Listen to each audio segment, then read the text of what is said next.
दिल्ली एक बार फिर बहुत ही दर्दनाक और दिल दहला देने वाली घटना सामने आई है।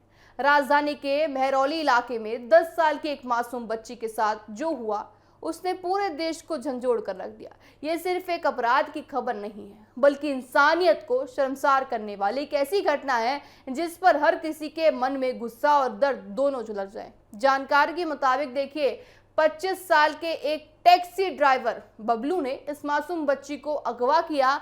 बच्ची अपने परिवार के साथ फुटपाथ पर रहती थी और गुब्बारे बेचती थी। घर चलाने में बच्ची मदद करती थी। वह एक बहुत ही गरीब परिवार से है जो पहले किराए के मकान में रहता था, लेकिन हालत खराब होने के कारण अब सड़क पर रहना उनकी मजबूरी बन गया है। सोमवार की सुबह जब बच्ची अपने परिवार के साथ थी, तभी आरोपी ने उसे फुटपाथ से उठाया, अपने साथ ले गया। इसी के बाद उसने इस मासूम के साथ दुष्कर्म किया और फिर बेरहमी से उसकी हत्या कर दी। इतनी ही नहीं रखी, आरोपी ने सबूत मिटाने के लिए बच्ची के शव को जंगल में भी फेंक दिया। मान देखिए, पूरी तरह से इंसानियत को शर्मसार करने वाली ये घटना है। इस घटना के बाद जब बच्ची घर नहीं लौटी तो परिवार परेशान हो गया। उन्होंने तुरंत पुलिस को सूचना दी और गुमशुदगी की रिपोर्ट भी दर्ज कराई। इसी के बाद पुलिस ने तेजी से कार्रवाई शुरू कर दी। पुलिस ने सीसीटीवी कैमरों की मदद से इलाके में पूरी तरह से फुटेज जो है चेक किया। इसी के साथ मानव पूरी तरह से तंत्र, यानी आपको बताएं कि उनको इस्तेमाल किया गया है, यानी एआई की तकनीक से तमाम चीज़ों से पूरी खंगालना कोशिश की सीसीटीवी कैमरों में कि आखिर वो शख्स कौन है। पुलिस ने कुछ ही घंटों में आरोपी तक पहुंचने में सफलता हासिल कर ली। जी हाँ, देखिए, बड़ी कामयाबी पुलिस की यहाँ हाथ लगी है कि कुछ ही घंटों में वो आरोपी के पास तक पहुंच गई। लगभग 4 घंटे के अंदर ही आरोपी को गिरफ्तार कर लिया गया है। पूछताछ के दौरान आरोपी ने अपना जुर्म कबूल कर लिया है।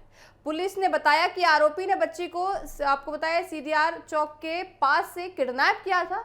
वह, आपको बताएं कि ड्राइवर है और पहले से भी उनके खिलाफ कुछ मामले दर्ज भी करे गए हैं। वही पीड़ित परिवार और आरोपी दोनों बिहार के रहने वाले हैं, लेकिन वह एक दूसरे को पहले से नहीं जानते थे।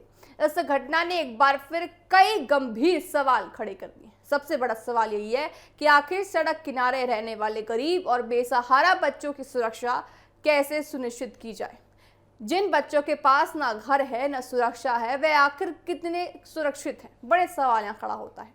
तीसरा सवाल ये उठता है कि क्या ऐसे अपराधों को सिर्फ गिरफ्तारी से रोका जा सकता है, या फिर इसके पीछे एक बड़ी सामाजिक और सिस्टम की कमजोरी उजागर होती है। तीसरा सवाल ये उठता है कि क्या हमारे शहरों में बच्चे की सुरक्षा के लिए कोई मजबूत और प्रभावी व्यवस्था है, खासकर उनके लिए जो फुटपाथ या झुग्गियों में रहते हैं। दिल्ली पुलिस ने भले ही तेजी दिखाते हुए आरोपी को गिरफ्तार कर लिया हो, लेकिन इस घटना ने एक गहरी चोट भी छोड़ दी है दर्शकों। एक देखिए, 10 साल की मासूम बच्ची थी जिसका जीवन अभी शुरू भी नहीं हुआ था। महज सिर्फ 10 साल की थी, जिसने ज्यादा दुनिया भी देखी भी नहीं है। उसे इतनी दर्द भरी मौत उस व्यक्ति ने दे दी। ये सिर्फ एक परिवार का दुख नहीं है, बल्कि पूरे समाज के लिए एक चिंता वाली खबर है।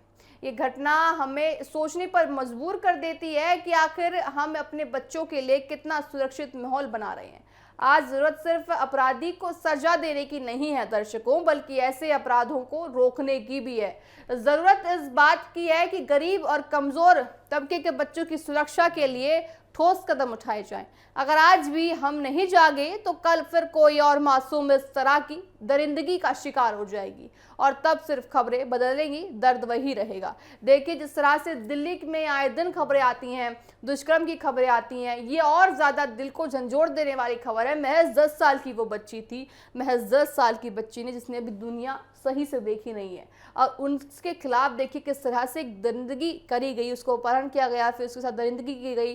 खैर देखिए, पुलिस ने पकड़ लिया है, पुलिस ने उनको गिरफ्तार कर लिया है, पूछताछ जारी है पुलिस के द्वारा। लेकिन सवाल यही उठता है कि गिरफ्तार करने से काफी हो जाता है कि गिरफ्तारी के बाद सारी चीजें अपने हाथ झाड़ सकती है पुलिस। देखिए, फुटपाथ पर अगर वो रह रहे हैं तो आखिर उनकी जिम्मेदारी किस पर बनती है? ये भी सरकार की जिम्मेदारी है। अगर ऐसे में कोई महिला रहती है फुटपाथ पे, कोई बच्ची रहती है, तो उसकी सुरक्षा की जिम्मेदारी भी सिर्फ और सिर्फ प्रशासन की बनती है। देखने वाली बात होगी कि जो पुलिस, उन्होंने उनको गिरफ्तार किया है, आरोपी को गिरफ्तार किया है, आरोपी क्या कुछ कहता है।